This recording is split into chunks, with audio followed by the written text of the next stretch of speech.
यस 15औं अध्यायमा विशेष गरी भगवानले ध्यानको विधिहरू बताउनु भएको छ।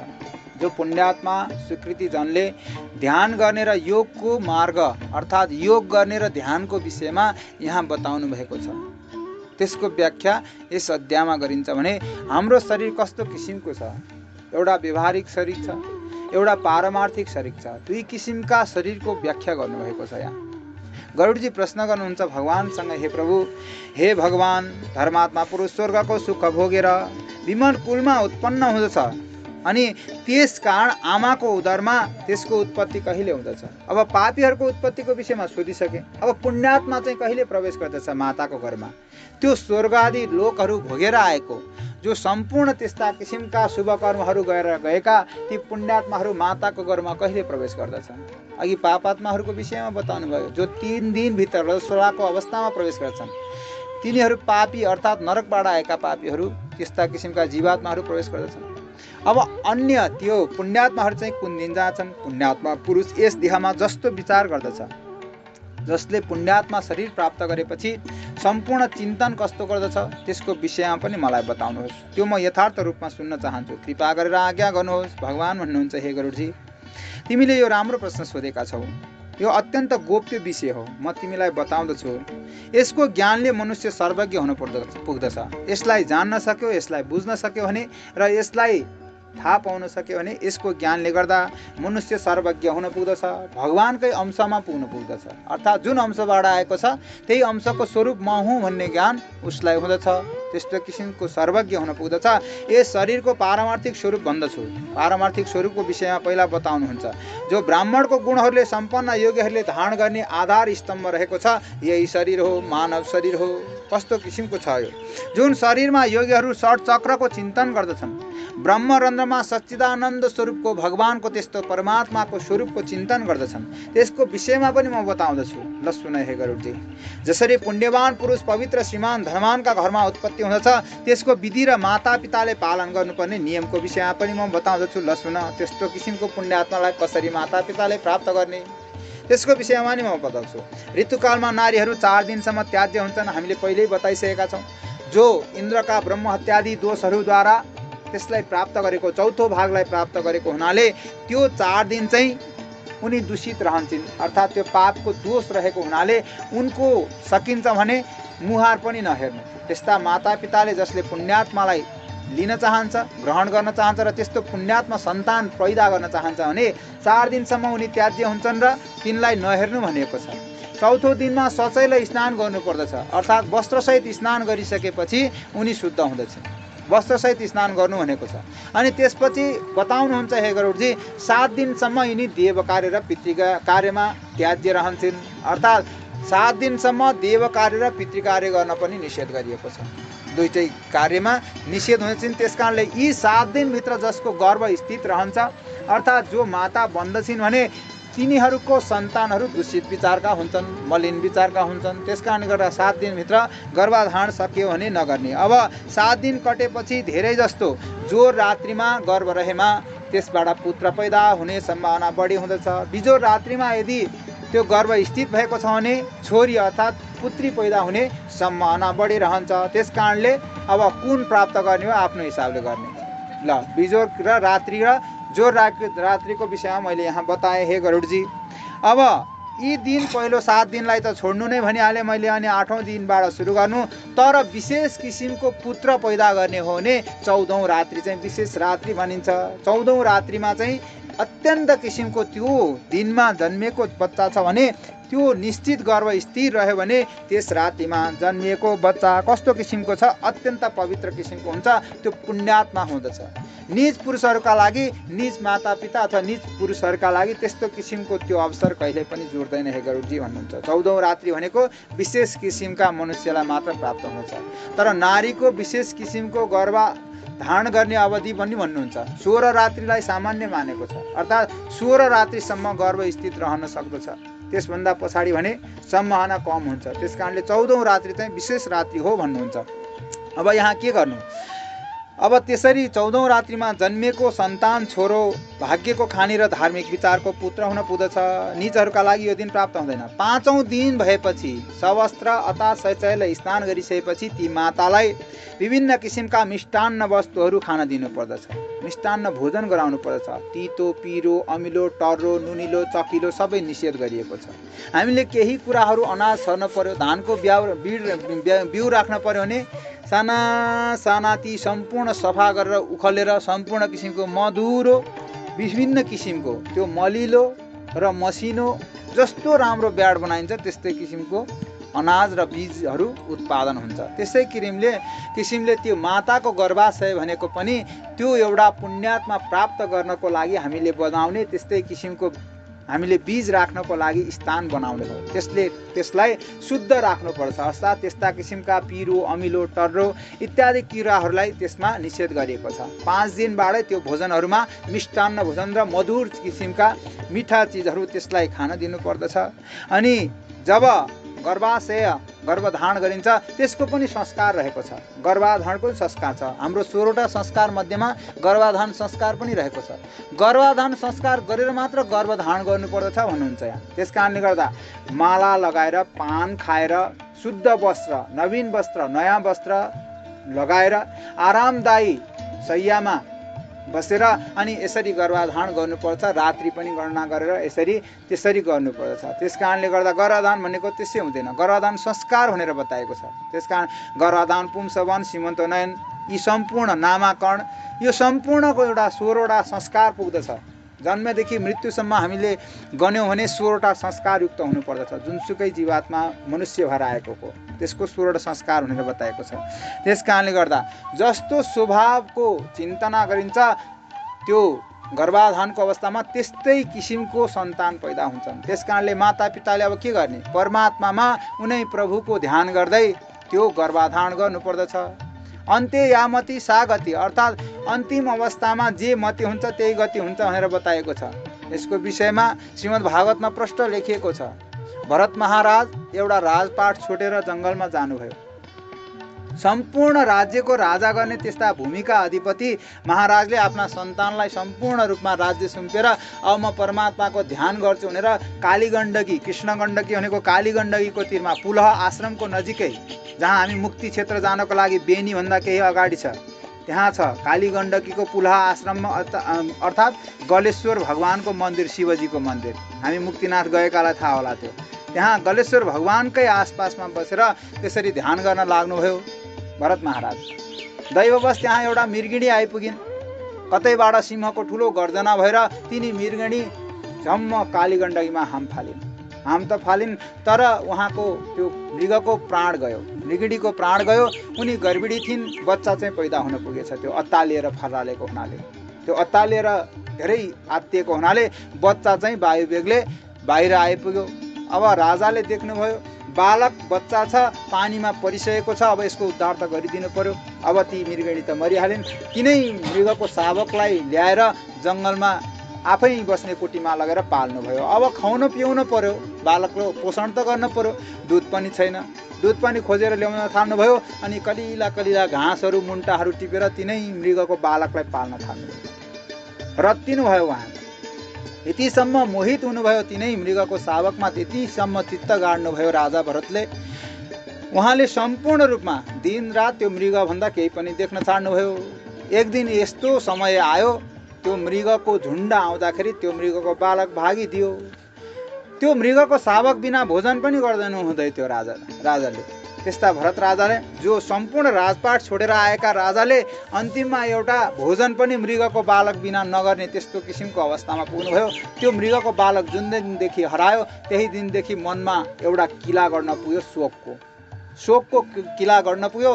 त्यही शोकको किला गर्दा गर्दै अन्त्य यामति सागति अर्थात् अब मृत्युमा प्राप्त हुनुभयो। कसको वियोगले? त्यही मृगको बालकको शावकको वियोगले मृत्युमा प्राप्त हुनुभयो। अर्को जन्ममा जन्मिनु भयो, मृग नै भएर जन्मिनु पर्यो, मृग बाँडेर जन्मिनु पर्यो। त्यस कारणले अन्त्य यामति सागति।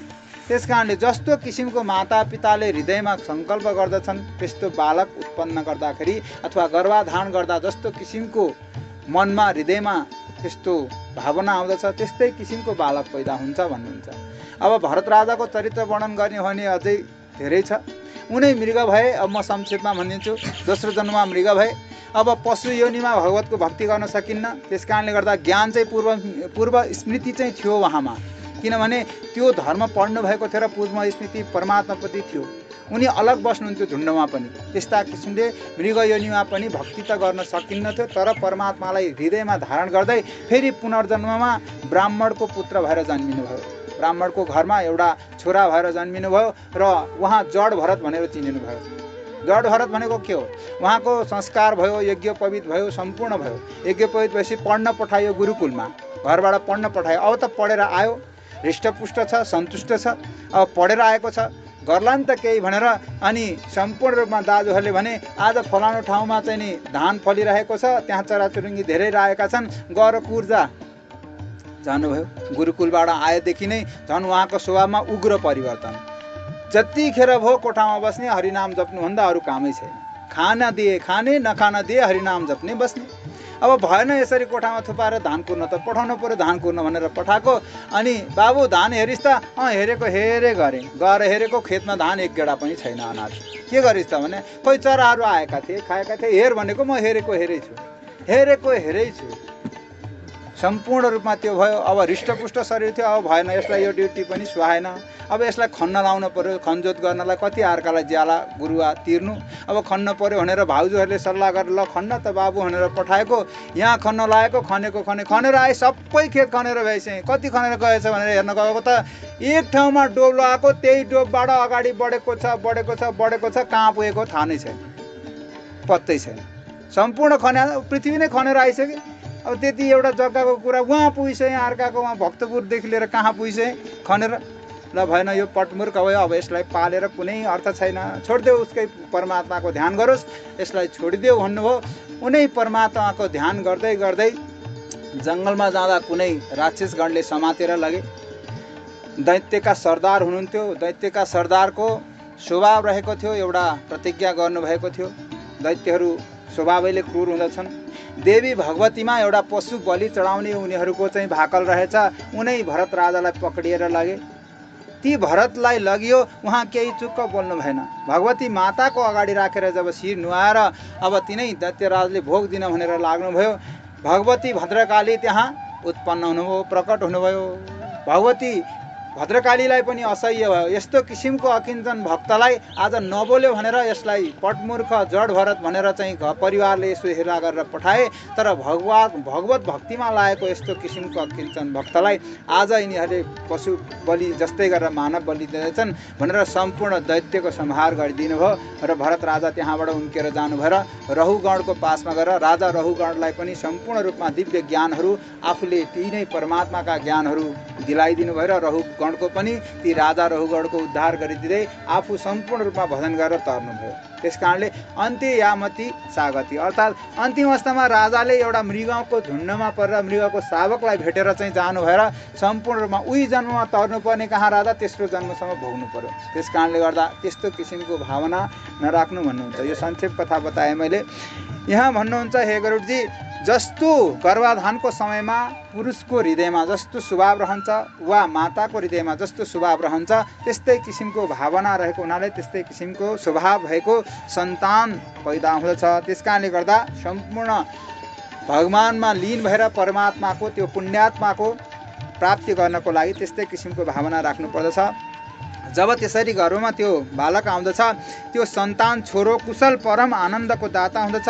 त्यसका सम्पूर्ण संस्कारहरू पुरा हुँदछन्। पुंसवन संस्कार गर्भाधानको त भइसक्यो, पुंसवन संस्कार अब इत्यादि गरिएका सम्पूर्ण संस्कारहरू पुरा हुँदछन्। पुंसवन भनेको के हो? गोदभराई भन्ने त हेर्दछौँ हामी, कसैले हेरे होला, इन्डियन टेलिश्रृङ्खला हेर्ने माताजीहरूलाई थाहा होला। गोदभराई भन्ने हेरेको छ, त्यही हो। त्यति भने हाम्रो चाहिँ नि यहाँ गोदभराईको सट्टा के गरिन्छ? दही चिउरा खुवाउने चलन पनि रहेको छ, होइन? त्यही नै हो, आखिर उस्तै हो, तर संस्कार अलिकति फरक रहेको छ। यिनै हुन् यी पुंसवन, जातकर्म, नामाकरण, यी सम्पूर्ण कुराहरू यसरी बताइएको छ। यसरी सम्पूर्ण संस्कारहरू पुरा भएको त्यो बालक अनि ग्रहहरू उच्च भएको स्थितिमा त्यसले जन्म लिन पुग्दछ। जहिले पाए त्यसले जन्मिँदैन। ग्रहहरूले राम्रो फल दिने, कुण्डली राम्रो निर्माण भएको ज्योतिषीय आधारमा ग्रहहरू उच्च हुने किसिमका महिनाहरू हुँदछन्। वैशाखमा जन्यो भने सूर्य त्यसको उच्चको हुँदछ। यसरी गणना बिस्तारै बिस्तारै हुँदछ। अब चिना लेख्ने र ज्योतिषीय जान्नेको पण्डितजीलाई थाहा हुन्छ, अरूलाई त अब के थाहा होला। ज्योतिष अलिक गाह्रो शास्त्र पनि हो, योभन्दा अलिक फरक विधा हो। त्यस कारणले गर्दा ज्योतिषीय स्थितिमा ग्रहहरूको उच्च स्थितिमा त्यो बालक जन्मदछ। त्यो बालक जन्मदा पनि भूमिमा विभिन्न किसिमका पुण्य कर्महरू भएको अवस्थामा जन्मिन्छ। विभिन्न किसिमका उत्सवहरू पृथ्वीमा भइरहेका, विभिन्न किसिमका ब्राह्मणहरू र याचकहरूले विभिन्न किसिमको धन प्राप्त गरेका, त्यस्तो समयलाई लिएर शुभ समय र शुभ मुहुर्तमा त्यो बालक जन्मन्छ। अनि विद्या र विनयले सम्पन्न भएर पिताको घरमा बढ्न लाग्दछ। अनि पिता माताको घरमा त्यसरी बढ्न लागेको त्यो बालक सत्पुरुषहरूको सङ्गतिमा लाग्दछ, दुष्टहरूको सङ्गतिमा कहिले पनि लाग्दैन। र जीवनमा फेरि युवावस्था प्राप्त भएपछि पनि आफ्नो पूर्वजन्मको पुण्य उदय भएको हुनाले, त्यो पुण्यात्मा शरीरबाट आएको हुनाले विभिन्न किसिमका दैवी भोगहरू जस्तै आफूले यस सांसारिक भोगहरूलाई भोग्दै र गृहस्थ आश्रमका सुखहरू इत्यादि सम्पूर्ण प्राप्त गरी अनि फेरि भगवत भक्ति गर्दै के गर्न लाग्दछ? आत्मा र अनात्माको विषयमा चिन्तन गर्न लाग्दछ। वृद्धावस्था आउँदछ बिस्तारै बिस्तारै, अनि यो अवस्था ढल्केपछि पनि आत्मा र अनात्मामा ईश्वर र शरीरको विषयमा विवेचना गर्न लाग्दछ। उसलाई ज्ञान हुन लाग्दछ। पूर्वजन्मको स्मृतिले गर्दा पूर्वजन्ममा जे गरेको थियो त्यही स्मृतिहरू उसलाई आउँदछ। अनि सम्पूर्ण रूपमा उसले अनि प्रयत्न गर्न लाग्दछ। ईश्वर र ईश्वर होइन, अर्थात् ईश्वर र शरीर भनेको के हो, आत्मा र अनात्मा भनेको के हो। हाम्रो शरीरमा ईश्वर र शरीरको विषयमा विवेचना गर्दै अध्यारोप र अपवाद गर्न लाग्दछ। यो वेदान्ती भाषा हुन अध्यारोप र अपवाद भनेको। यो अलिकति व्याख्या गर्दा सुन्दाखेरि उस्तै रहेको छ, तर यसमा अलिकति फरक छ। एउटा पदार्थमा अर्को पदार्थको कल्पना गर्नु र त्यसको खण्डन गर्नु, अपवाद, अध्यारोप र अपवाद, त्यसलाई अपवाद भनेर भनिन्छ। त्यसको खण्डन गरेर त्यसबाट ब्रह्मको चिन्तन गर्नु। अर्थात् एउटा चिजबाट परमात्माको सृष्टिक्रम त धेरै रहेको छ। सृष्टिमा आएका सम्पूर्ण जीवात्माबाट सम्पूर्णलाई ब्रह्ममा देख्नु नै यो अध्यारोप अपवादको विषय हो। हामीले पानीमा देख्दछौँ, पानीमा व्याप्त भएको बिजुलीलाई खुल्ला आँखाले कसले देखेको छ र? हामी ब्रह्म भन्दछौँ, कसैलाई चिन्तन गर्दछौँ। ब्रह्म भन्ने त शब्द त सुन्या छ नि, ब्रह्मलाई देखेको छ आजसम्म कसैले? भेट्न सकेको छ? जो योगी छ, जो ध्यानी छ, जो ज्ञानी छ, उसले ब्रह्मलाई चिन्न सक्दछ, देख्न सक्दछ, साक्षात्कार गर्न सक्दछ। नत्र भने जो पाए त्यसलाई ब्रह्मको चिन्तन गरेर खुल्ला आँखाले देख्न सकिँदैन। त्यसै गरी खुल्ला आँखामा पानीमा, एउटा खोलामा, नदीमा बिजुली व्याप्त छ, तर त्यसलाई खुल्ला आँखाले देख्न सकिँदैन। निराकार स्वरूपमा रहेको, आकार पनि छैन, निर्गुण स्वरूप अथवा गुण पनि छैन। पानी छ तर त्यसको गुण के हो? विद्युत हो नि, तर गुण पनि देखिँदैन खुला आकाशले। निराकार भनेको परमात्माको अथवा भगवानको त्यो स्वरूप पनि पानीमा छैन, अथवा त्यो बिजुलीको स्वरूप पनि त्यहाँ देखिँदैन। देखिन्छ? देखिँदैन। त्यो निराकार पनि छ अनि निर्गुण पनि रहेको छ, त्यसलाई भनिन्छ ब्रह्म। पानीको आकारमा देख्नु अथवा पानीमा बिजुली छ भनेर खुल्ला आँखाले नदेख्नु वा भगवानको खुल्ला आँखाले नदेख्ने स्वरूप हो ब्रह्म, त्यसलाई भनिन्छ ब्रह्म।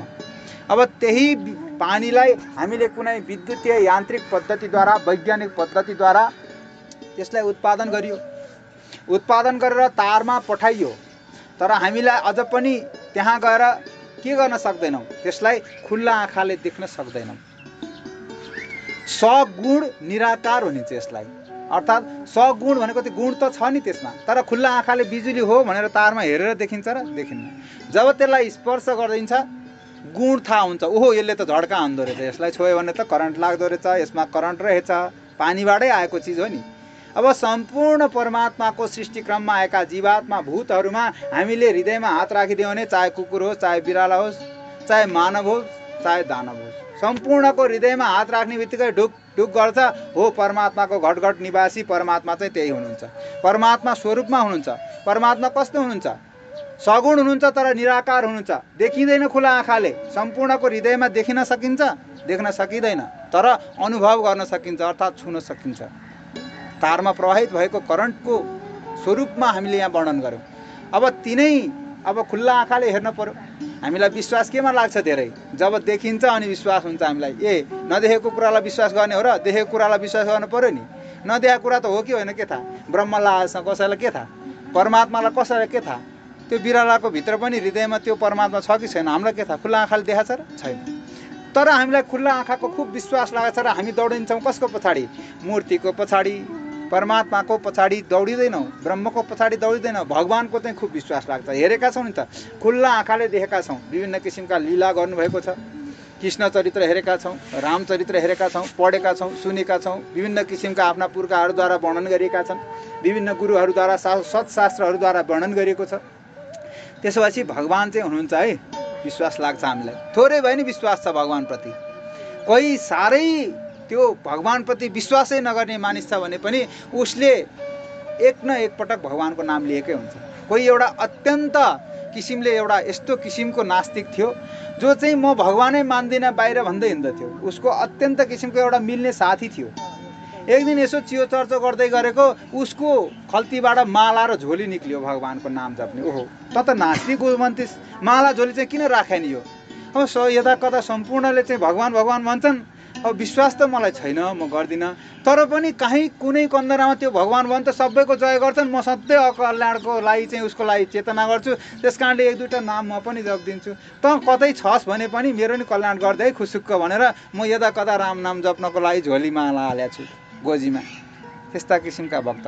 आखिरी जोसुकै भक्तले पनि, जस्तोसुकै नास्तिकले पनि परमात्माको एकचोटि भगवानको नाम चाहिँ लिन्छ, तर त्यो परमात्मालाई चिन्न सक्दैन र ब्रह्मको दर्शन गर्न सक्दैन। त्यस्तै किसिमले त्यो तारबाट प्रवाहित भएर आएको करेन्टलाई हामीले खुल्ला आँखाले देख्न सक्दैनौँ।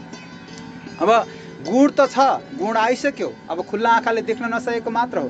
अब आँखाले देख्नको लागि हामीलाई केमा विश्वास हुन्छ? अब यसमा ल्याएर एउटा होल्डर फिट गरौँ, अनि त्यसपछि बल्ब लगाइदिउँ, अनि त्यसपछि थाहा हुन्छ ओहो यसमा तारमा बिजुली पनि आएको छ, यसको स्वभाव यस्तो हो, यसले उज्यालो फाँक्छ है, यसमा चाहिँ करेन्ट छ।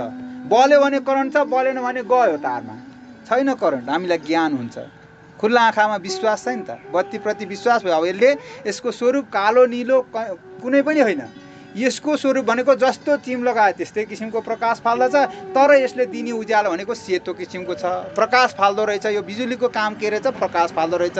हामीले अब देख्न नि सक्यौँ, त्यसको ज्ञान पनि गर्न सक्यौँ। सगुण पनि भयो, साकार रूपमा पनि आयो, साकार पनि भयो, खुल्ला आँखाले देख्न नि सकियो, र गुण पनि छ भन्ने कुरा हामीलाई विश्वास भयो। त्यसको नाम हो भगवान। किनभने हामीलाई विश्वास छ, मूर्ति पनि देखेका छौँ खुल्ला आँखाले, परमात्माका लीला पनि देखेका छौँ, यावत कुराहरू। त्यस कारणले गर्दा कसैले कसैको चिन्तन गर्न सक्छ, कसैले कसैको चिन्तन गर्छ। पानीबाट ब्रह्मको चिन्तन गर्न सकियो भने खुल्ला पानी निर्गुण निराकार स्वरूपमा जहाँ बिजुली व्याप्त भएको छ, त्यस्तै सम्पूर्ण चराचर जगतमा सम्पूर्ण अणु अणुमा बस्ने त्यो ईश्वरी सत्ताको नाम हो ब्रह्म, जो कण कणमा निवास गर्नुभएको छ, त्यसको नाम हो ब्रह्म। जहाँ पनि हुनुहुन्छ, विश्वास छैन, अझ पनि विश्वास लाग्छ त हामीलाई? लाग्दैन। हामीलाई भूतमाथि विश्वास लाग्छ, तर भगवानमाथि विश्वास गर्दैनौँ हामी। किन? राति 12 बजे हिँड्न पर्यो भने, त्यो मसानको बाटो हिँड्न पर्यो भने राम राम राम राम राम राम राम राम भन्दै पछाडिबाट एउटा यसो काँडामा केही चाहिँ पछ्यौरी अड्क्यो भने लौ साथ त गयो। अनि अब त तानी चाहिँ सक्यो। जय हनुमान ज्ञान गुण सागर, हे प्रभु मलाई रक्षा गर, आज यहाँबाट बाँच्यो भने चाहिँ भोलिबाट यो बाटो हिँड्दिन, भूतले तानिसक्यो। हामीलाई भूतप्रति खुब विश्वास छ, किनभने हामीलाई डर छ नि त, केदेखि? मर्नेदेखि डर छ। त्यसै भएर हामीलाई त्यसप्रति विश्वास छ। तर सम्पूर्ण त्यो मसानमा चाहिँ भूत हुन्छ भन्दाखेरि चराचर जगतमा बस्ने तिनै परमात्मा भगवानको अंश चाहिँ त्यहाँ छैन र? त्यो मसानमा परमात्मा हुनुहुन्न र? अण अणुमा हुने भगवानको सत्ता त्यहाँ छैन र? त्यसको ज्ञान चाहिँ हामीलाई किन हुँदैन? चाहे 12 बजे होस्, चाहे 1 बजे होस्, म त जहाँसुकै गइदिन्छु, मलाई त डरै छैन। मलाई त ज्ञान छ, मलाई चाहिँ कुनै पनि चेष्टा छैन। त्यस कारणले गर्दा त्यो हामीलाई त्यस्तो किसिमको ज्ञान र भान गराउने यस्ता किसिमका विभिन्न किसिमको शब्दहरू आउँदछन् वेदान्ती शब्दहरूमा। यी वेदान्ती भाषाहरू हुन्, यसलाई बुझ्नलाई कठिन पनि रहेको छ। वेदान्त दर्शन भनेको सम्पूर्ण दर्शनको उच्च स्थानको दर्शन हो, जसलाई दर्शन गर्न सकियो भने मान्छे परम गतिमा प्राप्त हुन्छ। त्यस्तो किसिमको दर्शनको ज्ञान वेदान्त दर्शनबाट प्राप्त हुँदछ। अध्यारोप अपवाद भनेका यस्तै किसिमका विभिन्न किसिमका शब्दहरू हुँदछन्। यसको खण्डन गर्दै यो हो वा होइन एउटा पदार्थको कल्पना गर्नु, त्यसमा विभिन्न किसिमको दृष्टान्तहरू दिनु र त्यसमा बगेर बिस्तारै बिस्तारै ब्रह्मको चिन्तन गर्नु, त्यसको स्वरूपमा बताइएको छ। यसरी ब्रह्मको चिन्तन गर्न थाल्दछ र आत्म र अनि अनात्म वस्तुप्रति पनि उसलाई ज्ञान हुन पुग्दछ। त्यसको सम्बन्धको ज्ञान हुँदछ, अर्थात् त्यसको सम्बन्ध भनेको के हो, आत्म र अनात्मको सम्बन्ध कसरी रहेको छ। आत्म भनेको जुन ब्रह्म छ त्यो हो आत्म, अर्थात् हाम्रो शरीरभित्र रहेको जुन ब्रह्म छ त्यसको स्वरूपको ज्ञान हो ब्रह्म। अर्थात् त्यो परमात्माको एउटा स्वरूपबाट झिल्का भएर आएको। हामीले आगो बाल्दाखेरि ठोस्छौँ केही झिल्काहरू उडे जस्तै त्यो परमात्माको अंशबाट आएको जीवको नाम हो आत्मा। त्यो आत्मा भनेको ईश्वर हो र त्यो आत्माभन्दा भिन्न अर्थात् अनात्म वस्तु भनेको पाञ्चतत्व हो, पञ्चतत्व। अब त्यो तत्त्वद्वारा बनेको छ, यसको ज्ञान उसलाई हुन लाग्दछ। आत्मा र अनात्म वस्तुको ईश्वर र त्यो शरीरको ज्ञान हुन लाग्दछ। ईश्वर भनेको आत्मा हो जुन चेतना सहितको छ, तर अनात्म वस्तु भनेको चेतना रहित रहेको छ। पञ्चतत्वको विषयमा बताउनुहुन्छ हे गरुडजी। ल अब म तिमीलाई ती पञ्चभूतका गुणहरू बताउँदछु। ल सुन, केले बनेको छ शरीर? पृथ्वी, जल, तेज, वायु, आकाश, यी 5 तत्त्वद्वारा शरीर निर्माण भएको छ। यी 5 स्थूल भूतहरू हुन्। यिनद्वारा तयार पारिएको शरीरलाई पाञ्चभौतिक शरीर भनिन्छ। यो ईश्वरभन्दा भिन्न रहेको छ, आत्माभन्दा भिन्न अर्थात् अनात्म वस्तु भनेको यही शरीर हो। यो शरीर अब कसरी बनेको छ हे गरुडजी? ल सुन, छाला, हड्डी, नाडी, रौँ र मासुहरू यी भूमिद्वारा बनेका छन्। भूमिका गुणहरू प्राप्त गरेर बनेका छन्। भूमि भनेर बताएको छ, न्यायशास्त्रमा बताएको छ, तत्र गन्धवती पृथ्वी। गन्ध आउने भनेको पृथ्वी हो। कसैलाई खुब बास्ना पनि आउँछ, माटो खाने मान्छेलाई खुब बास्ना आउँछ, नखाने मान्छेलाई चाहिँ गनाउँदछ। माटो केही दिन एउटा भाँडोमा हालेर राख्नुहोस्, पानी हाल्नुहोस्, 2 दिनमा यस्तो नराम्रो गन्ध आउँछ। बर्खाकालमा चाहिँ रोपाइँ गर्दा याद हुन्छ, खुब गन्ध आउँछ माटो। पृथ्वी, तत्र गन्धवती पृथ्वी। गन्ध आउने किसिमको भनेको पृथ्वी हो।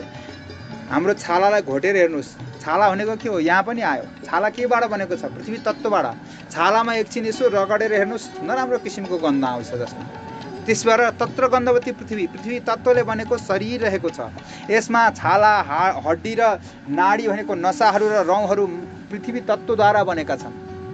अब बताउनुहुन्छ हे गरुडजी, र्याल, मूत्र, वीर्य, मज्जा र रगत यो जलका गुण हुन्। तरल पदार्थ जलको स्वरूपमा शरीरमा बहेका छन्। तेजको गुण बताउँदछु। भोक लाग्नु, प्यास लाग्नु, आलस्य गर्नु, निद्रा लाग्नु, हाई हाई लाग्नु यो सम्पूर्ण रूपमा तेजका गुण हुन्। तेजका गुण होइन भने 5 दिन एकचोटि नखाइकन बसोस् न, पेटमा त आगो लागिहाल्छ। त्यहाँ एउटा जठराग्नि बलेको हुन्छ, जसले अनाज पाएन भने के हुन्छ? घट्टो घुमिराख्यो भने त्यसका दाँती खिएपछि के हुन्छ? त्यसले विस्फोट गर्छ, अर्थात् त्यो मेसिन रोकिन सक्दछ। अर्थात् यो शरीर पनि त्यो घट्टो चल्न छोड्यो भने, त्यसमा अनाज हालेन भने एक दिन त्यसका दाँती खिएर 2-4 दिनपछि अनि गोविन्दाय नमो नमः त्यो मेसिन पनि रोकिन्छ, त्यो शरीर पनि रोकिन्छ। त्यसकारण तेजका गुणबाट बनेका यी हाम्रो शरीरभित्र रहेका छन्। हे गरुडजी, अब बताउँदछु। खुम्चिनु, दगुर्नु, फड्काउनु, फैलाउनु र चेष्टा गर्नु, यता त्यता हिँड्नु, कुनै हातहरू चलाउनु अथवा आँखाहरू झिम्काउनु अथवा आँखाले हेर्नु, यस्ता किसिमका गुणहरू सम्पूर्ण रूपमा वायुद्वारा भएका छन्। वायुका गुण हुन्। जब प्राणवायु शरीरबाट निस्केर जान्छ अनि एउटा औँलो यसो गरेर चाहिँ प्राणवायु निस्केछ भने त्यो औँलो ल भाँच्नुहोस् त, हेर्नुहोस् त कहीँ भाँचिन्छ? हात यहाँ यसो गरेर मरेको व्यक्तिको हात यसो गर्छु भनेर सक्नुहुन्छ? कहिले पनि सक्नुहुन्न। त्यसकारण वायुका गुणद्वारा यो शरीर यसरी चलेको छ भनेर बताउनुहुन्छ। अब शब्द गर्नु, शून्यता हुनु, चिन्ता गर्नु, मोह लाग्नु, माया, प्रेम इत्यादि। मोह लाग्यो, ओहो कति माया लाग्यो, कति प्रेम छ, आहा, यस्ता किसिमका यी सम्पूर्ण। आज मलाई खुब शङ्का लागेको छ। शङ्का कहाँ छ? देख्नु भएको छ खुल्ला आँखाले? माया प्रेम खुल्ला आँखाले देख्नु भएको छ आजसम्म? कसैले छुनु भएको छ, भेट्नु भएको छ? त्यो गुण के को हो? त्यो गुण आकाश तत्त्वको हो। आकाश तत्त्वबाट ती हाम्रो शरीरमा व्याप्त भएको छ। हामीले बोलेका शब्दहरू पनि आकाशीय तत्त्व हुन्। यी बाणीहरू त्यसै निक्लेका छन्, सबै आकाश तत्त्वद्वारा निक्लिएका छन्। त्यस कारणले गर्दा यी सम्पूर्ण यिनलाई देख्न सकिन्न। शब्दलाई हामीले खुल्ला आँखाले देख्न सकिन्छ र? बोले त पण्डितजीले कति बोलाएको छ, कति बोल्या देखिया छ र आँखाले? छैन। त्यस कारणले खुल्ला आँखाले देख्न सकिन्न, अर्थात् आकाश तत्त्वलाई भेट्न सकिन्न। आकाश त यहाँ देखेको छ, तर त्यो आकाश तत्त्वलाई भेट्नको लागि त्यो आकाश भेट्दैन। भोलिलाई कहिले नभेटेको जस्तै, त्यो काललाई नभेटे जस्तै त्यो आकाशलाई भेट्न सकिन्न। अर्थात् त्यो माया प्रेमका कुरा त हुन्छन्, तर त्यसलाई स्पर्श गर्न सकिन्न, छुन सकिन्न। ती तत्त्वद्वारा बनेको शरीर रहेको छ। पृथ्वी, जल, तेज, वायु यिनै तत्त्वबाट शरीर निर्माण भएको छ। अब मन, बुद्धि, अहङ्कार भनेको चाहिँ जुन भित्र हृदय छ, मन भनेको हामीले कल्पना गर्ने, जुन मन रहेको छ, हाम्रो बुद्धि रहेको छ र विभिन्न किसिमका अहङ्कारहरू रहेको छन्, अथवा चित्त भन्नुहोस्, हामी चित्त भन्छौँ नि, चित्त भन्नु अथवा हृदय भन्नु, त्यस्तो किसिमको अन्तस्करण भनेको त्यो चाहिँ त्यो नित्ययुक्त आत्मा बस्ने घर भनेको थियो। त्यो आत्माको सत्ता स्वीकार गरेर मन चल्दछ, बुद्धि चल्दछ, अर्थात् मुख्य तत्त्व भनेको त्यो आत्मा हो। र त्यसको घर भनेको चाहिँ तिनै त्यो आत्माको घर भनेको हृदय र मन र त्यस्तै बुद्धि किसिमका यी भित्र अन्तस्करण भनिन्छ, जसलाई यस्तो अन्तस्करण चाहिँ त्यो जीवात्मा बस्ने घर हो भन्नुहुन्छ हे गरुडजी। त्यस कारणले गर्दा निवास स्थान शुभ कर्मको अथवा अशुभ कर्मको पूर्व जन्मको सम्पूर्ण निवास स्थान भनेको अन्तस्करण हो, त्यही मन रहेको हो। त्यस कारणले त भन्नुभएको छ गीतामा भगवानले, मनैव मनुष्याणाम कारणम बन्ध मुख्य हो, बद्ध हुनु अथवा मुक्त हुनु, सांसारिक बन्धनमा पर्नु अथवा त्यसबाट मुक्त हुनु भनेको मन नै कारण हो। मन जित जगत जित भनेर बताउनु भएको छ अर्जुनलाई। त्यस कारणले गर्दा भगवानले त्यही अन्तस्करण भनेको त्यही नै हो भन्नुभएको छ। कान, छाला, आँखा, जिब्रो, नाक यी ज्ञानेन्द्रिय हुन्, जसबाट ज्ञान गर्न सकिन्छ। कानले सुनेर ज्ञान गर्न सक्छ, छालाले स्पर्श गरेर ज्ञान गर्न सक्दछ, आँखाले देखेर ज्ञान गर्न सक्छ, यो राम्रो नराम्रो त्यसलाई छुट्याउने ज्ञान गर्न सक्दछ आँखाले। जिब्रोले स्वादद्वारा यो गुलियो हो कि नुनिलो हो कि टर्रो हो कि त्यसको ज्ञान गर्न सक्छ, त्यस कारणले ज्ञानेन्द्रिय हो। नाकले सुँघेर यो सुगन्ध हो कि दुर्गन्ध हो, यो सम्पूर्ण रूपमा ज्ञान गर्ने हुनाले 5 किसिमका ज्ञानेन्द्रिय हाम्रो शरीरमा रहेको छ। 5 किसिमका कर्मेन्द्रिय रहेका छन्। वचन भनेको वाणीद्वारा यो गर त्यो गर, काम हराउने काम केले गरिन्छ? वचनले गरिन्छ नि। त्यस कारणले गर्दा यो कर्मेन्द्रिय हो, अर्थात् काम गर्ने गर्दछ। हात खुट्टाद्वारा हिँड्ने, खाने इत्यादि कर्महरू गर्ने, विभिन्न किसिमका काम गर्ने, यो कर्मेन्द्रिय हो। इन्द्रिय 5 किसिमका इन्द्रिय ज्ञानेन्द्रिय छन्। यस्तै किसिमका 5 किसिमका कर्मेन्द्रिय काम गर्ने किसिमका इन्द्रिय रहेका छन्। अगाडि पछाडिको मलद्वार र अगाडिको भाग यिनले पनि सम्पूर्ण रूपमा एउटा सन्तान उत्पत्ति र शरीरका विकार फाल्ने काम पनि गर्ने हुनाले यी काम गरेर बसेका शरीरमा भएका हुनाले 5वटा कर्मेन्द्रिय रहेका छन्। यी 10वटा इन्द्रियद्वारा बनेको शरीर रहेको छ। यी 10वटा इन्द्रिय र 3 पञ्चतत्त्वद्वारा बनेको शरीर हो मानव शरीर। अब यसमा चाहिँ सत्ता कसरी सञ्चालन भएको छ, शरीरभित्र काम कसरी हुन्छ त्यसको विषयमा बताउनुहुन्छ हे गरुडजी। ल सुन, शरीरभित्र प्रधान 10वटा नाडीहरू रहेका छन्। नसा, मुख्य नसा 10वटा रहेका छन्। ती नसाहरू इडा, पिङ्गला, सुषुम्ना, गान्धारी, गजजिह्वा, पुषा, यशस्विनी, अलम्बुसा, कुहु र शङ्खिनी, यी 10वटा नाडीहरू रहेका छन्। मुख्य किसिमको रगतलाई प्रवाहित गर्ने नाडीहरू र तिनै नाडीहरू पछि वायु पनि 10वटै रहेका छन्। प्रधान नाडी 10वटा भए जस्तै वायु पनि 10वटै रहेका छन्। ती नाडीमा हिँड्ने वायु पनि 10 किसिमका रहेका छन्। प्राणवायु, अपानवायु, समानवायु, उदानवायु, व्यानवायु, नागवायु, कुर्मवायु, कृकल, देवदत्त र धनञ्जय, यो 10वटा किसिमको वायु पनि रहेको छ।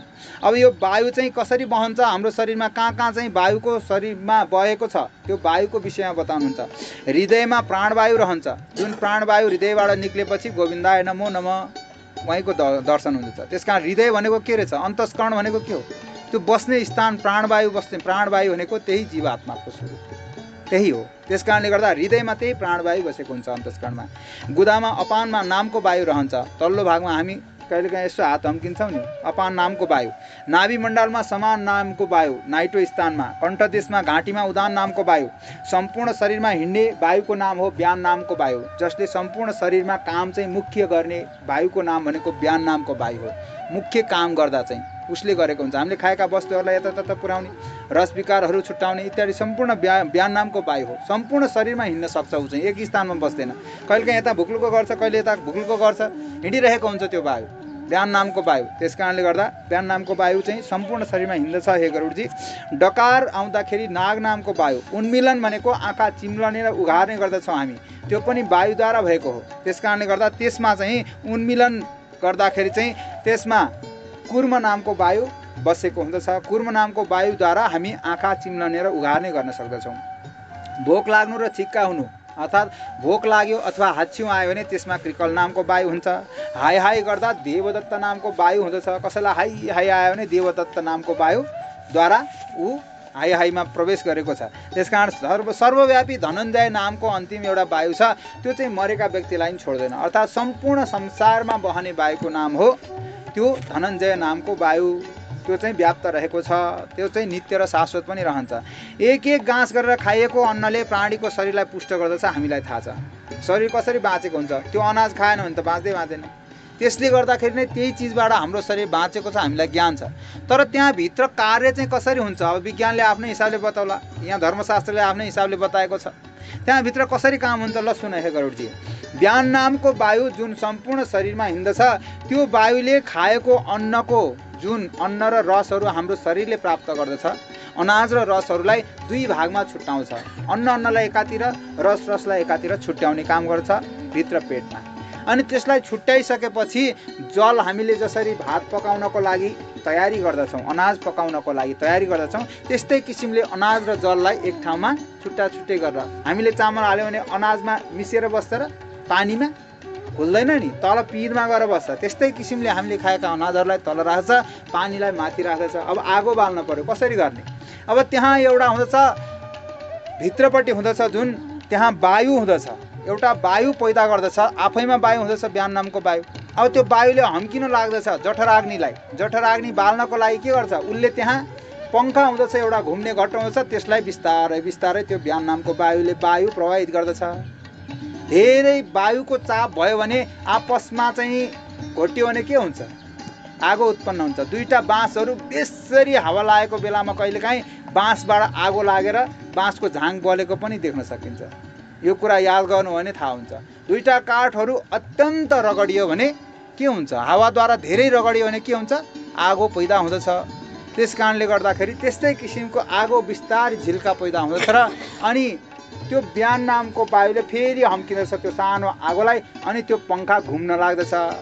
हामीले फिरफिरे बनाएर त्यहाँ हावामा राखिदियो भने के गर्छ? खुब घुम्छ नि, त्यहाँ घुम्छ कि घुम्दैन? त्यस्तै किसिमले बिहान नामको वायुले त्यहाँ घुमाउन लाग्दछ। ती घुमाएर आगोको प्रवाहित भएर त्यो आगोको ज्वालाद्वारा तिनै अन्न र रस पाक्न लाग्दछ। अब त्यहाँ त्यसलाई पाक्ने काम हुँदछ, त्यहाँ पाचन हुने कार्यक्रम हुँदछ। अनि ती पाचन भइसकेपछि सम्पूर्ण रूपमा त्यसबाट प्राप्त भएको रसहरूलाई, विशेष किसिमका ती तत्त्वहरूलाई बिहान नामको वायुले सम्पूर्ण शरीरमा कुन कुन भागमा के आवश्यकता छ त्यही किसिमका भागहरूमा त्यसले पुर्याइदिने काम गर्दछ। त्यसले लगेर छोडेर आउँछ बिहान नामको वायुले। अब शरीरमा विकार उत्पन्न हुन्छ। अब पाकेर त्यो रस त सम्पूर्ण शरीरले लियो, शरीर पुष्ट भयो। अब त्यसबाट बचेको त्यो विकार छ नि त, पाकेको अनाजहरू त छोक्रा अथवा के भनौँ त्यो किसिमको त्यो फोहोर त बाँकी छ।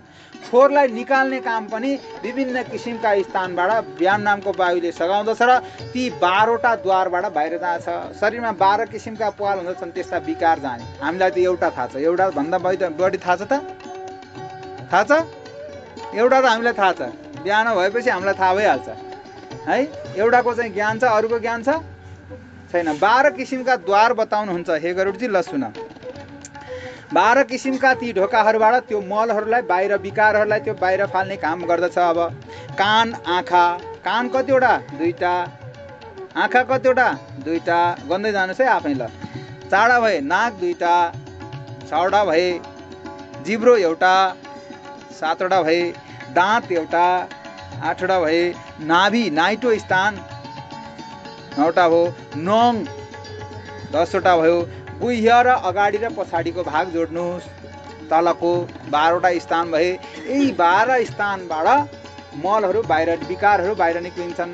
अब विज्ञानले चाहिँ एउटा अर्को भाग नि बताएको छ, छालाका कण अर्थात् रौँको प्वालहरूबाट पनि त्यस्ता विकारहरू बाहिर जान्छन् भनी विज्ञानको सम्मत रहेको छ। तर यसले चाहिँ यहाँ व्याख्या गरेको छैन, विज्ञानले चाहिँ त्यो दर्शाएको छ। यसरी 12वटा ढोकाहरू हुँदछन् र 12वटा यी विख्यात स्थानबाट मलहरू बाहिर जान्छन् हे गरुडजी। यस प्रकार वायुले सम्पूर्ण रूपमा आत्माको सत्ता स्वीकार गरेर त्यहाँ काम गरेको हुन्छ। त्यो सत्ता चाहिँ कसको हुन्छ? त्यहाँ राज्य कसले गरेको छ त्यो शरीरमा? राजा को हो? त्यही आत्मा हो। त्यो राजा अर्थात् त्यो आत्माको सत्ता स्वीकार गरेर ती वायुहरू आफ्नो काम गर्न लागेका छन्। जसरी कुनै गृहस्थ मानवले सूर्यको सत्ता स्वीकार गरेर काममा प्रवृत्त हुँदछ। हामी बेलुका त सुतेका हुन्छौँ नि, तर बिहान उठ्ने बित्तिकै आफ्नो आफ्नो कर्म छ। मेरो आफ्नो कर्म छ, हजुरको आफ्नो कर्म छ।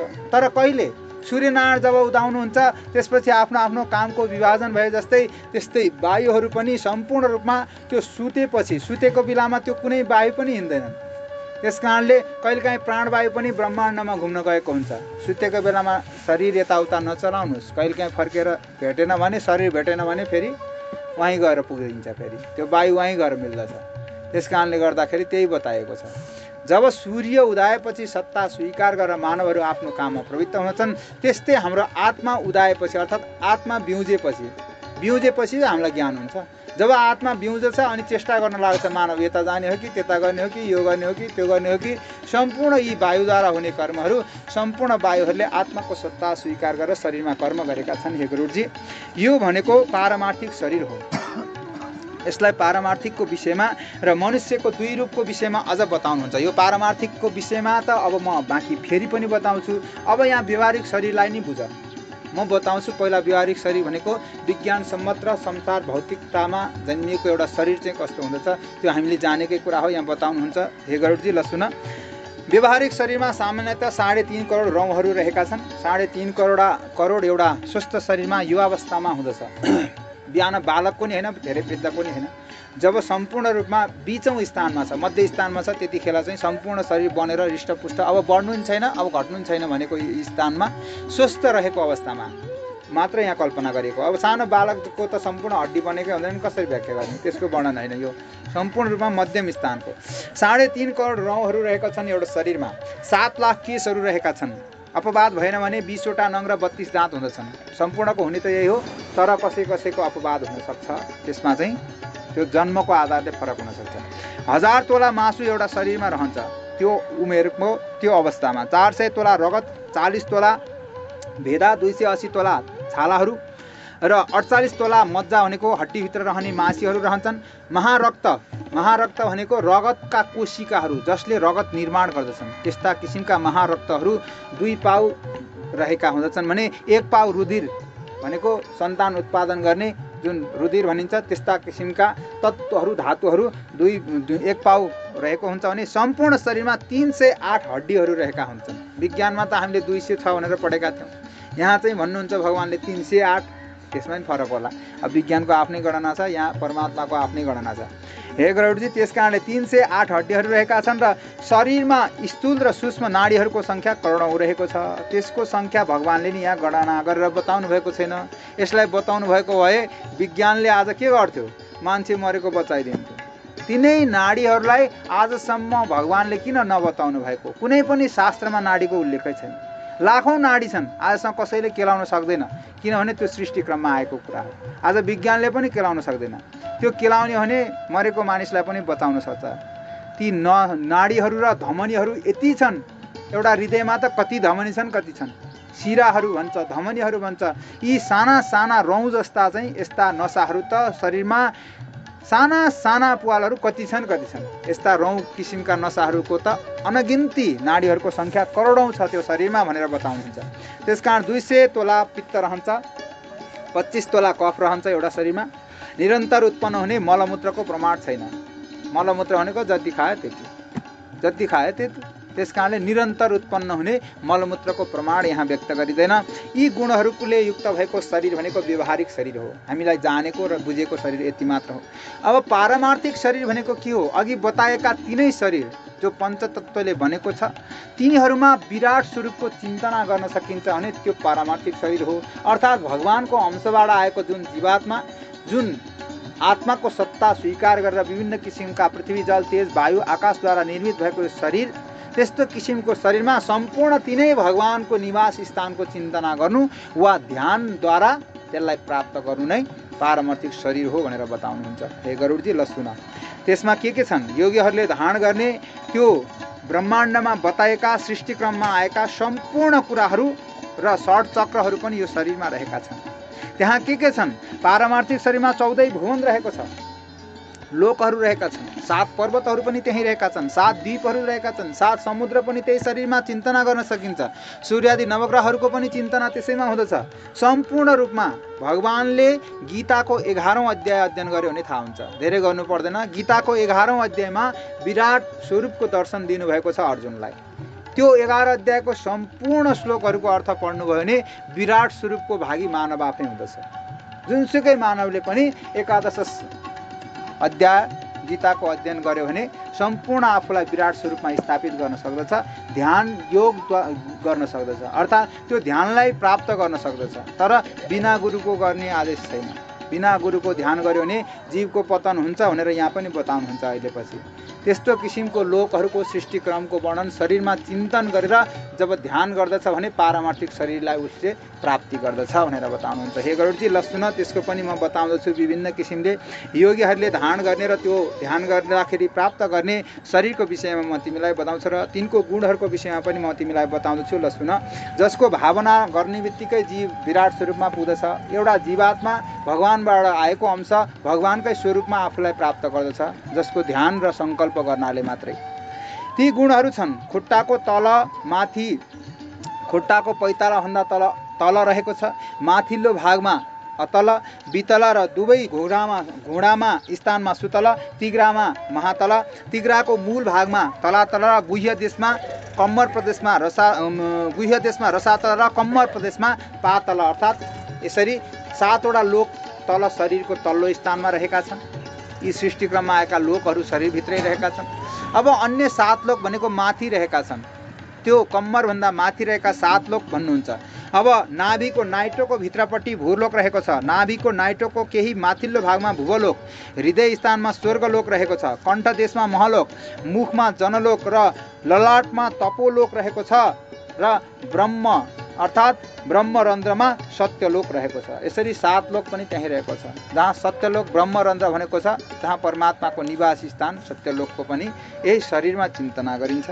अब त्रिकोण स्थानमा मेरु पर्वत रहेको छ। विभिन्न किसिमका पर्वतहरू पनि शरीरमा रहेका छन्। पर्वतहरू चाहिँ हाम्रो शरीरमा रहेका हड्डीहरूसँग तुलना गरेको नि भेटिन्छ कहीँ कहीँ। त्यस कारण गर्दा त्रिकोण स्थानमा मेरु पर्वत रहेको छ। तलको कोणमा मन्दर पर्वत, दायाँ बायाँ भएका हड्डीहरूको विवेचना गरेर बताएको छ कहीँ कहीँ।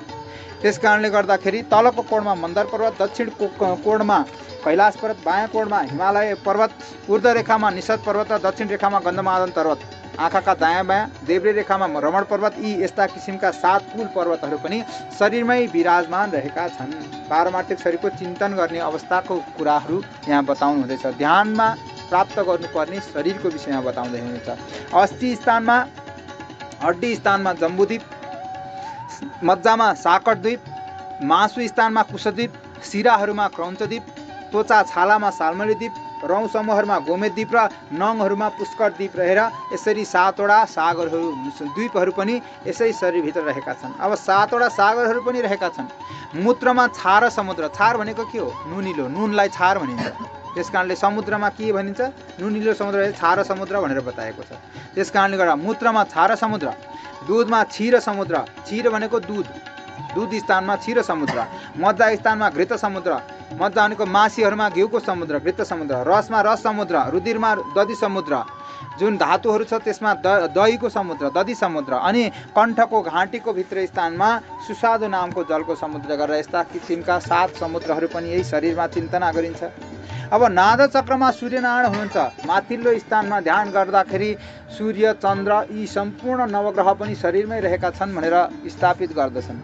जसले नाद चक्रमा सूर्यनारायण हुनुहुन्छ, बिन्दु चक्र जहाँ टीका लगाउँछौँ हामी बिन्दु चक्र भन्दछौँ, त्यस्ता चक्रहरूमा चन्द्रमा, आँखा स्थानमा मङ्गल, अब हृदय स्थानमा बुध ग्रह, विष्णु स्थान भनेको मस्तिष्क स्थानमा चाहिँ गुरु हुनुहुन्छ अर्थात् बृहस्पति।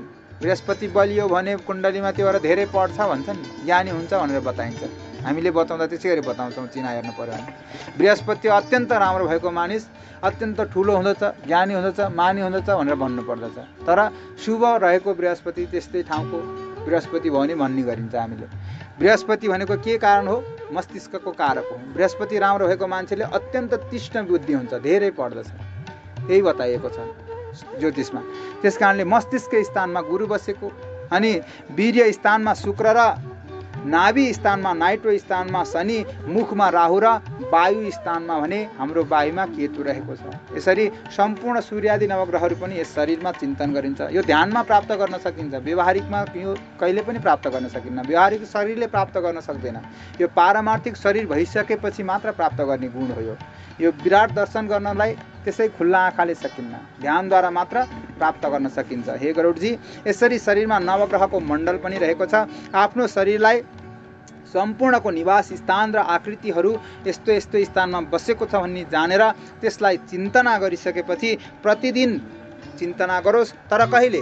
प्रातःकालमा ब्रह्म मुहुर्तमा उठेर पद्मासनमा बसेर षट चक्रको चिन्तन गरी सम्पूर्ण रूपमा तिनीहरूको चिन्तन गरेर अजपा नामको गायत्री जप गर्नुपर्दछ भन्नुहुन्छ। षट चक्रको चिन्तन हुनुपर्छ, पहिला कुण्डलिनी जागरण हुनु पर्यो।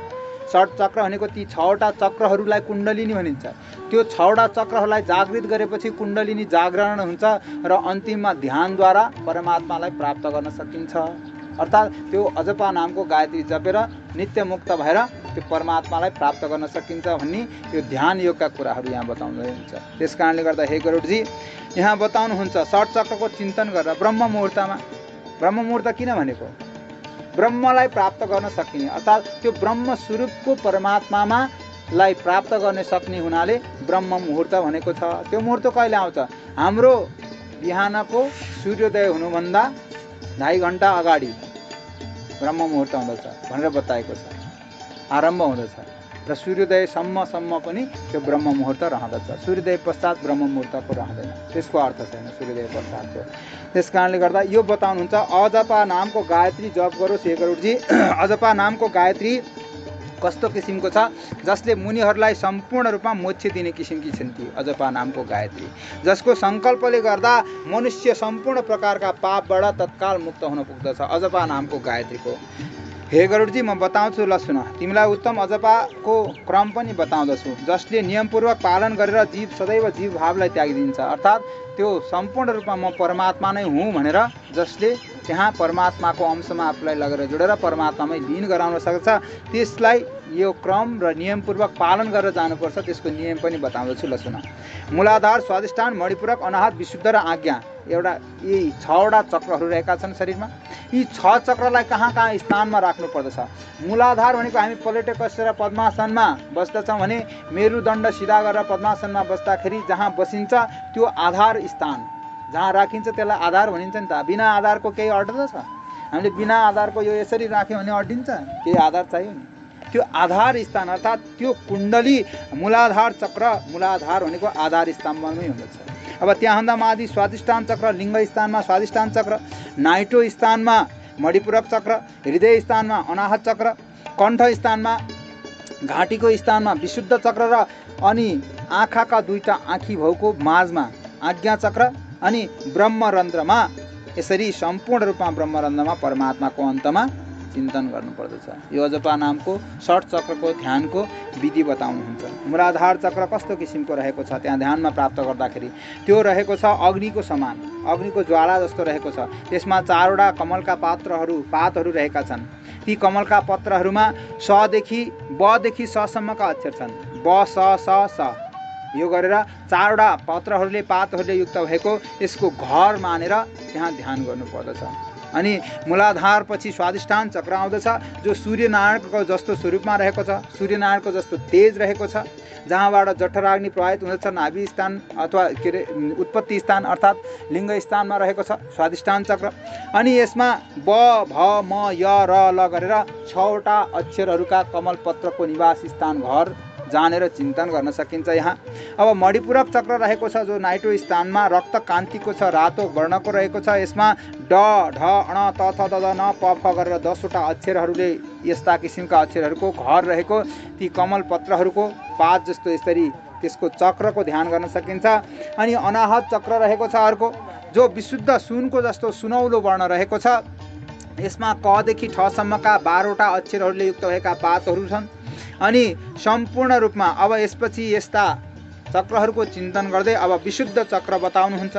विशुद्ध चक्र कस्तो किसिमको छ? चन्द्र ज्योति रहेको छ, जसको चन्द्रमाको आभा अर्थात् चन्द्रमाको जसरी जुनले प्रकाश फाल्दछ त्यस्तै किसिमको प्रकाशले युक्त भएको छ। अनि यस चक्र ज्योति समानको रहेको छ। यसमा 16वटा पातहरू रहेका छन्। 16वटा पातहरू कुन कुन अक्षरद्वारा बनेका छन्? अ ई का यी सम्पूर्ण स्वर वर्णद्वारा बनेका रहेका छन्। यी 16वटा अक्षर विद्यमान यसमा रहेका छन्। कहाँ पण्डितजीले 16वटा भन्नुभयो? स्वर वर्ण भन्नु होला। अब यहाँ त सबैले संस्कृत पढाएको छैन। व्यवहारिक शिक्षामा जम्मा 12वटा स्वर वर्ण छ। पण्डितजीले 16वटा स्वर वर्ण हुनुहुन्छ, कसरी होला यो पनि बुझाइदिनु पर्छ। फेरि 16वटा स्वर वर्ण कसरी हुन्छ? रि र लृ हुनुहुन्छ। रि र लृ जोड्दाखेरि 14वटा हुन्छन्। यी पनि ह्रस्व र दीर्घ गरेर 2 प्रकारका हुन्छन्, रि रि लृ लृ। यी गर्दाखेरि 4वटा अक्षर थपिन्छ र 12 4 16वटा अक्षर हुन्छ। यी 16वटा पत्र चाहिँ स्वर वर्ण हुन् भनेर बताएको छ। त्यस कारणले हामीले जुन उ गर्दछौँ, ई गर्दछौँ, यसै गरी रि रि लि लि भनेर दुईटाको 2 दुना 4वटा अक्षर थपिन्छ र 16वटा पातले युक्त हुँदछ। संस्कृतमा यी शब्द हामीले पढ्नै पर्दछ। स्वर वर्णमा 16वटै स्वर वर्ण पढ्दछौँ हामीले संस्कृतमा, तर नेपालीमा पढ्दाखेरि जम्मा 12वटा स्वर वर्ण मात्र हामीले अध्ययन गर्ने गरेका छौँ। यस्ता किसिमका 16वटा वर्णले स्वर वर्णले विद्यमान रहेको आज्ञा चक्र यसरी विशुद्ध चक्र रहेको छ भने अब आउँदछ आज्ञा चक्र जुन रातो वर्णको छ। यसमा 2टा पात्र छन् अथवा 2टा कमल पत्र मात्र रहेको छ। यसमा ह र स रहेको छ, 2टा शब्द जम्मा ह र सले युक्त रहेको छ। त्यस कारणले गर्दा यो युक्त भन्दा अब यो आज्ञा चक्र भनेर बताएको छ। यो आज्ञा चक्र भन्दा माथि चाहिँ रहेको छ सम्पूर्ण रूपमा 1000 पात भएको एउटा प्रकाशमान ब्रह्मरन्ध्रमा रहेको ठुलो किसिमको त्यहाँ एउटा कमल रहेको छ, जहाँ कस्तो किसिमको ध्यान गर्न सकिन्छ। त्यो कमल पत्रमा सत्यमय, आनन्दमय, शिवामय, ज्योतिर्मय, शाश्वत, नित्य, अजर अमर रहेको जीवात्मा स्वरूपको परमात्माको निवास त्यो कमल पत्रमा ध्यान गर्न सकिन्छ भनेर बताउनुहुन्छ। षट चक्रमा क्रमैले ती 6वटा चक्रहरू अघि बताएका छन्। ती 6वटा चक्रहरूमा क्रमैले भगवानहरूको नाम अथवा भगवानहरूको मानस पूजा गर्नुपर्दछ। त्यहाँ को हुनुहुन्छ? गणेश, ब्रह्म, विष्णु, शिव, जीव र गुरु र परब्रह्मको चिन्तन अनि अन्तमा मात्र गर्ने हो। पहिला गणेशको, ब्रह्मको, विष्णुको, शिवको अनि जीवको, जीव भनेको सम्पूर्ण जीवात्माहरूको, घट घट निवासी जीवात्माहरूको चिन्तन र अनि परम मङ्गलमय गुरुको ध्यान गरेपछि त्यो गुरुको ध्यान पश्चात मात्र परमात्माको ध्यान गर्नुपर्दछ। त्यस कारणले गर्दा यस्तो किसिमले ध्यान गर्नुपर्दछ। विद्वानहरूले दिन र रातमा श्वासको गति जम्मा बताएको छ 21600 बताएको छ। एउटा स्वस्थ व्यक्तिले दिन र रात्रि 24 घण्टामा अर्थात् 60 घडीमा, 60 घडी बराबर 24 घण्टा हुँदछ। 60 घडी भन्नु वा 24 घण्टा भन्नु एउटै रहेको छ। यी सम्पूर्ण 24 घण्टामा एउटा स्वस्थ व्यक्तिले फेर्ने श्वासको गति 21600 रहेको छ। 21600 पटक बाहिर र भित्र गर्दाखेरि आरोह र अवरोहले 21600 पटक श्वास फेर्दछ एउटा व्यक्तिले एक दिनमा, दिन र रात्रिमा 24 घण्टामा। अब यो श्वास हकारको साथमा बाहिर निक्लिँदछ र सकारको साथमा भित्र जाँदछ। त्यस कारणले गर्दा 2टा पत्र आज्ञा चक्रले जप्ने 2टा पत्र के हो? ह र स। यी 2टा अक्षरद्वारा यो शरीर चलेको छ। ह र स हकारको साथमा बाहिर आउँदछ, सकारको साथमा भित्र जान्छ। वस्तुतः यो जीवात्मा, प्रत्येक जीवात्मा, हरेक जीवात्मा, यो मानव मात्र होइन, यो स्त्री मात्र होइन, यो पुरुष मात्र होइन, हरेक प्राणीहरूले जप्ने भनेको यही 2टा हो। परमात्माको नाम हंस। हंस तत्त्वतः यो 2टा हंसद्वारा यो जपिरहेको छ। म हंस हुँ अर्थात् त्यो हंसको स्वरूपमा छ। त्यो परमात्माको अंशबाट निक्लिएको यो हंस स्वरूप हो। त्यही परमात्माको अंशबाट निक्लेको हंसको चिन्तना यहाँ गरिन्छ। त्यस कारणले गर्दा हे गरुडजी, यसरी यो हकारको साथमा बाहिर आउँदछ र सकारको साथमा भित्र प्रवेश गर्दछ। वस्तु त सम्पूर्ण जीवात्मा हंस नै जप्दछ नि त। त्यस कारणले गर्दा यो हंस चाहिँ कसलाई चढाउने? त्यो ध्यानमा बस्दाखेरिको अवस्थामा यहाँ निवेदन गरिन्छ। अब तिनै परमात्मामा चढाइन्छ।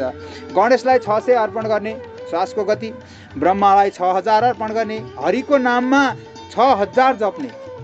यो भगवानको नाम लिने नै हो खास ध्यान भनेको, अरू केही होइन। अनि शङ्कर भगवानलाई 6000, जीवात्मालाई 1000 र विश्वरूप स्वरूप आत्मालाई 1000 जप सङ्ख्या निमित्रण गर्नु, त्यो समर्पण गर्नुपर्दछ, यो चढाउनु पर्दछ। अनि सत सम्प्रदायका ज्ञाता मुनिहरूले चक्रहरूमा ब्रह्मको ज्योति स्वरूप गणेशादि देवताहरूको चिन्तन गर्नुपर्दछ। यसरी त्यो ब्रह्मको ध्यान अनि बल्ल सुरु हुँदछ।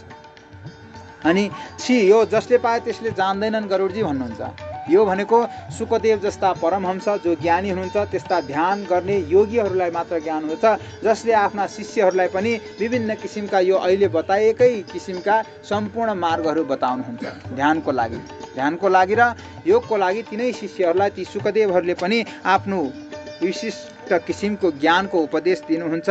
विद्वानहरूले पनि आफूभन्दा विज्ञ पुरुषको प्रवृत्तिमा विचार गरेर मात्र सदैव ईश्वरको ध्यान गर्नुपर्दछ। ईश्वरको ध्यान जथाभावी गर्नु हुँदैन। यो बताइएको ध्यान पण्डितजीले त यहाँ बताउनु भयो, भरदेखि सुरु गरिहाल्नु पर्यो भनेर गर्नु होला, फेरि हुँदैन। त्यस कारणले गर्दाखेरि यो ध्यानको विषयमा बताउनु त स्थिर मनले सम्पूर्ण रूपमा चक्रहरूमा मानसिक पूजा गरेर गुरुको उपदेश अनुसार अजपा नामको गायत्री जप गर्नुपर्दछ। त्यसपछि ब्रह्मरन्ध्रमा 1000 बलय अर्थात् 1000 बलय भनेको एउटा सर्प जो चाहिँ उभिँदाखेरि यस्तो किसिमको फन्को लगाएर उभिन्छ अनि त्यसलाई बलय भनिन्छ। त्यस्ता किसिमका त्यो 1000 तला उठेको जस्तो त्यस्तो पत्रको कमल पत्रको माथि चाहिँ परमात्मा बस्नुभएको छ। तर त्यसको बिचमा अझ पहिला के गर्नु पर्यो? गुरुको ध्यान नगरी परमात्माको गर्न पाइएन। तर गुरुको चाहिँ त्यही पत्र मुनि बस्नुभएका गुरुको कस्तो अभय, तिनै गुरुका हातबाट सधैँ मलाई अभय प्रदान भएको छ। अर्थात् त्यो गुरुले मलाई सधैँ रक्षा गर्नुहुनेछ, जसले गर्दा म परमात्माको चिन्तन गर्न सकूँ भनेर तिनै परम योगी गुरुको त्यहाँ चिन्तन गर्दै तिनीको अभय मुद्रा आफूले प्राप्त गरेको ध्यान गर्दै अनि बल्ल त्यो गुरुको ध्यान गरिसकेपछि परमात्माको ध्यान गर्न सकिन्छ। त्यस कारणले गर्दा अझ कुण्डलिनी जागरण गरेपछि मात्र सकिन्छ। कुण्डलिनीको आरोह अवरोह सम्पूर्ण श्वास तल माथि आउँदाखेरि पनि हामी तलबाट माथि त श्वास फेरेका छौँ, तर त्यो माथि र तल गरेको श्वास पनि कुन कुन चक्रमा कतिखेर अडाउने, कहाँबाट कति बेर कहाँ कुन चक्रमा स्थान दिने, त्यो चक्रको नि ज्ञान हुनुपर्दछ। कुण्डलिनीको आरोह अवरोह भनेको त्यही हो। प्राणायाम गर्ने भनिन्छ जसलाई, श्वासको गति कहाँ कति बेर अडाउने, कुन गति कहाँ अडाउने, त्यो गतिको ज्ञान हुनुपर्दछ श्वासको गतिको विषयमा, अनि मात्र ध्यान गर्न सकिन्छ। नत्र भने जस्तो पाए त्यसले सकिँदैन। अनि ब्रह्मरन्ध्रबाट पनि बाहिर निकाल्न सकिन्छ त्यो गतिलाई बुझ्न सक्यो भने, त्यो कुण्डलीमा रोक्ने र बाहिर पठाउने गर्न सक्यो भने ती 6वटा चक्रबाट पनि श्वास बाहिर पठाउन सकिन्छ र त्यो जीवात्मामा फेरि ल्याएर घुसार्न नि सकिन्छ।